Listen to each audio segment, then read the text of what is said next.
This is an item I wrote called Importance of Space Exploration.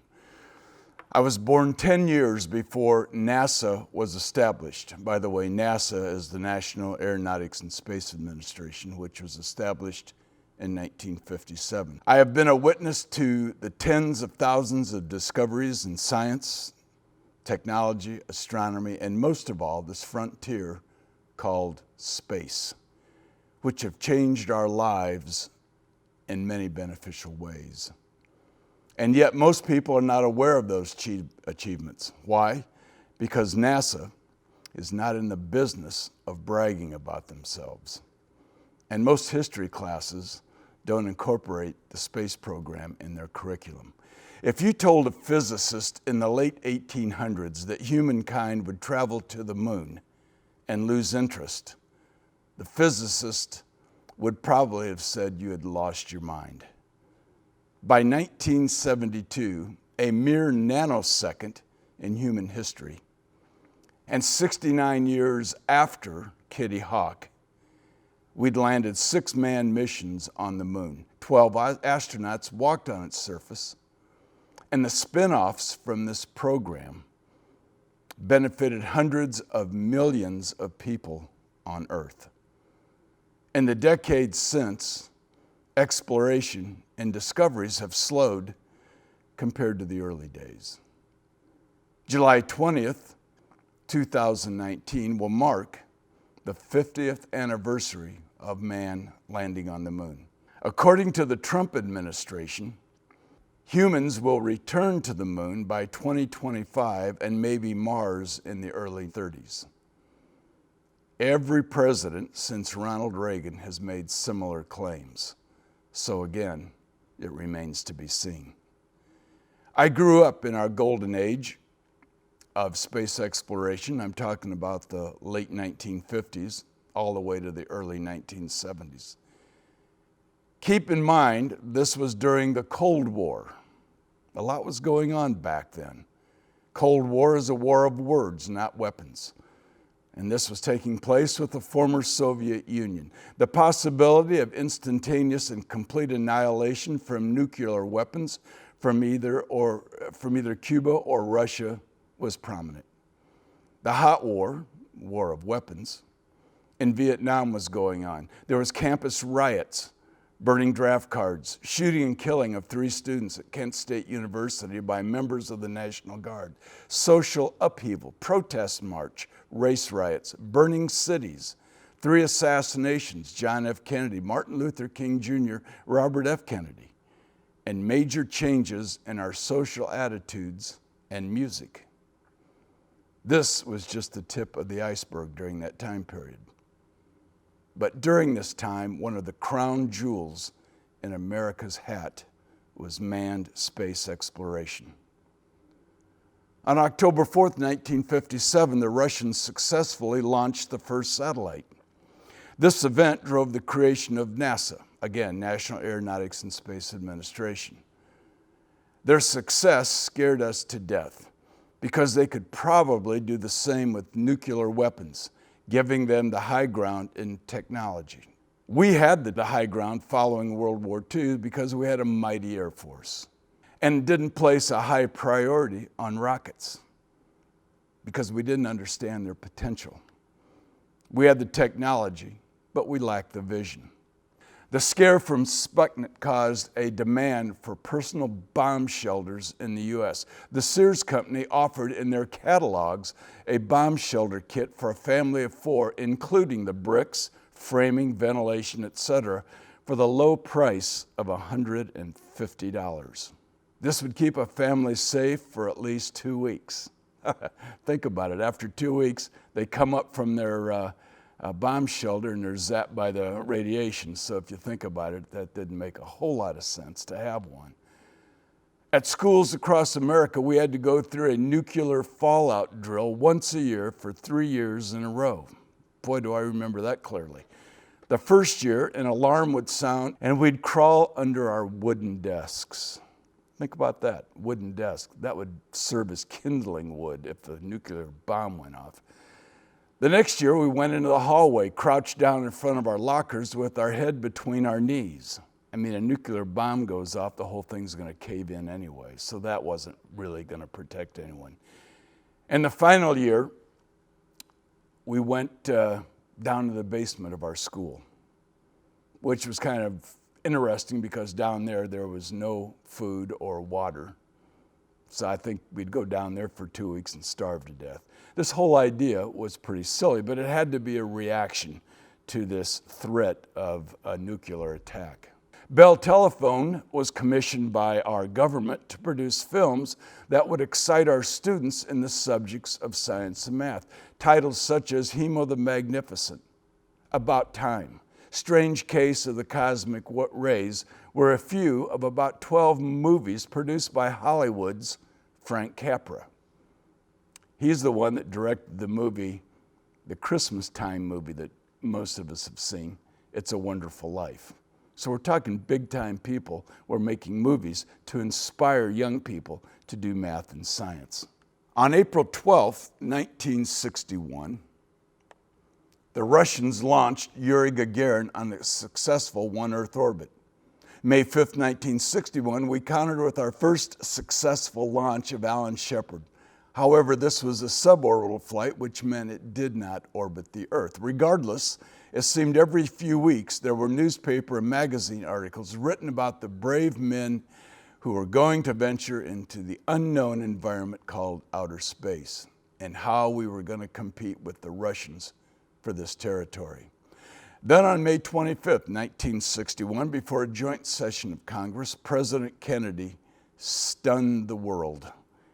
He said, and I quote, "I believe that this nation should commit itself to achieving the goal before this decade is out of landing a man on the moon and returning him safely to the Earth." That was 1961. By the end of the decade, we didn't even have the technology. The technology wasn't even thought of to get men to the moon, and yet he's making this proclamation. I mean, that was an amazing statement. Immediately, we were in a race, or should I say, a war with the Russians in a race to the moon. This audacious vision energized the communities of science, technology, engineering, and mathematics under the umbrella of innovation. Today, we call that STEM. During this time, it also inspired the electorate since it changed the assumptions of what was possible, which allowed for big dreams. We didn't need government programs trying to convince people that doing space and engineering was good for the country because it was obvious. Any jobs that went overseas were the kind nobody wanted. They could have been outsourced because they couldn't be outsourced because other nations didn't understand what it was we were doing. In fact, most of the world's nations were awestruck by our accomplishments. Project Mercury was successfully followed by Projects Gemini, 1965 to 1966, and Project Apollo, 1967 to 1972. On July 20th, 1969, the greatest human adventure of going to the moon was over, and we won when Neil Armstrong and Buzz Aldrin set foot on the surface of the moon. We followed with Apollos 12 through 16, and yet there were no scientists on board until the last mission, which was Apollo 17. We had Apollos 18 through 20 ready to go, and the Nixon administration canceled it to save money. What happened? How did we lose the motivation to continue? Turns out going to the moon wasn't about science, it was an answer to a crisis, a war for this territory called outer space. We won and then lost the motivation to continue. Everything after that was based on a limiting budget. The Russians quit trying to go to the moon and concentrated their efforts on low Earth orbiting space stations. In other words, we beat them. They never made it. During Apollo, we doubled the number of science and math graduates. Why? We were going to the moon. The impact on our culture was impressive in that it stimulated a new generation of scientists and engineers with big dreams and visions of what could be. After Apollo, we continued on with projects Apollo-Soyuz, Skylab, and the Space Shuttle. But they were all in low Earth orbit. The excitement of going to the moon appeared to be over. Those who have flown in outer space often remark about their new perception of Earth. No borders between countries, no social and prejudicial unrest. How beautiful and fragile the Earth looks. No wars or discord, and they fully understand how we are one people, one race, the human race. Space exploration was vital to us in its inception, relevant today, giving us new perspective, and like aviation today, will be a common form of travel. That's right. Space travel would be common, just like aviation is common today. In the future, we'll be routinely doing scientific research, living and working in the weightlessness environment called outer space.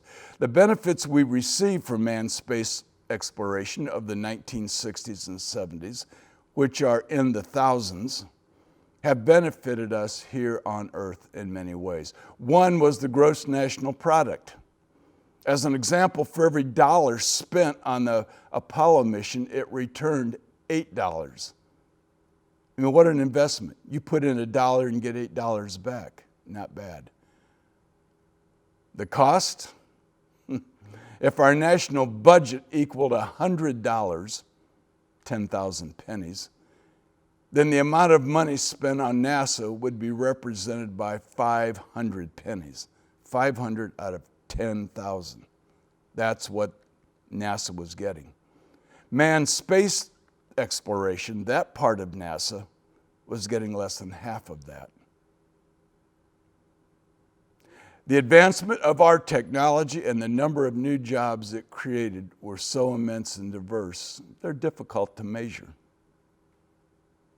We also learned one endeavor could be applied to another. As an example, the space program created and provided the satellite technology that models the environmental patterns which affect our food, air, and water. How many of you have ever relied on a GPS to go from one place to another? You know, a direction finder. That's called global positioning satellites. How about weather satellites warning us of dangers and droughts? Global communications and the internet are all directly or indirectly related to the space program or advanced through the space program. New technologies developed by moving forward with manned exploration have and will continue to solve problems here on Earth. We must provide the worldwide leadership to make a joint effort to save the planet by using the spin-off innovations created by venturing further into space. From the beginning of this country, we've always had a frontier, and as a result, we've always been explorers and adventurers. We'll deny the character of our nature if we don't continue. Backing away from manned space exploration could mean we'll lose our technological workforce. Since the 1980s, foreign-born nationals have been getting their degrees here. In the early days, we had the best scientists and best engineers the world has ever seen. So it was expected they would stay, and nearly all of them did. This was good because our national character and identity were enriched and enhanced. We welcomed to our shores the creativity of immigrants. It was a boon to our national intellect because we were getting the smartest people in the world to come and work for us. The countries they came from started to recognize investing in science and technology created opportunity. When a nation dreams big and has fully funded projects, new innovations can be realized, which attracts even more creative talent and in turn allows for growth. As the 1970s ended, we stopped advancing our space frontiers, and ultimately the tomorrow dreams began to fade. Since we have been coasting on the success of the past, which allowed other nations to catch up and run past us. Today, NASA's budget is equivalent to the same 1/2 of a penny. doubling the current money allotted to NASA. It would yield a return from low-tech and high-tech goods and services that would far exceed the investment. Remember, $1 yielded 8 back in the Apollo program. When you find this kind of economic return, you must embrace it. The pathway from investment to return takes a little longer than an elevator ride to the top of the Willis Tower. That's the old Sears Tower in Chicago. Innovations take place, patents are granted, and products are developed. The culture of innovation spills over. Everyone feels like tomorrow is something new to invest and bring into the present. That's the way it was in this country from the early 1950s to the early 1970s. This is what needs to be resurrected. Not doing so takes us to the side of the road while we enviously watch the rest of the world pass us by. The intrinsic value of human space exploration is invisible, locked in the hearts and minds of people, all people who dared to imagine. It will produce new ways of living and relating to the universe. It will provide a new view of us. It will take humans out of a limited world and more than just extending their reach, I'll allow them to turn around and understand their world for possibly the first time. It will save our planet. Space exploration will set humans on a course into eternity. You know, I've had the opportunity to meet many astronauts. Most of the Apollo astronauts I've met and spent time with. Very proud of that. And I asked them to tell me the two things that impressed you the most. And collectively, their answers were, number one, going to the moon and looking back at the Earth made them realize that we truly are one race. Oh, we come in different colors, size, and shapes, many option packages. Sounds like an automobile, doesn't it? But we're all essentially the same. The human race. Not different races, just one. It's worth protecting. The other thing they have mentioned to me was they realized how fragile planet Earth is. It's a spaceship. The Earth is a spaceship traveling around the sun. Just like the spaceship that took the astronauts to the moon, they had air, food, and water. Wouldn't it have been foolish if the astronauts going to the moon would have destroyed the air, food, and water in their spacecraft? Wouldn't it be foolish if we still continue to pollute the air, food, and water of our spaceship called Earth? The Earth is fragile. It's a living, breathing organism. If we take care of it, it will take care of us. We have no other place to go that has naturally occurring air, food, and water. So, space exploration to me, manned and unmanned, are very important. Why? It's about us. It's about saving the planet.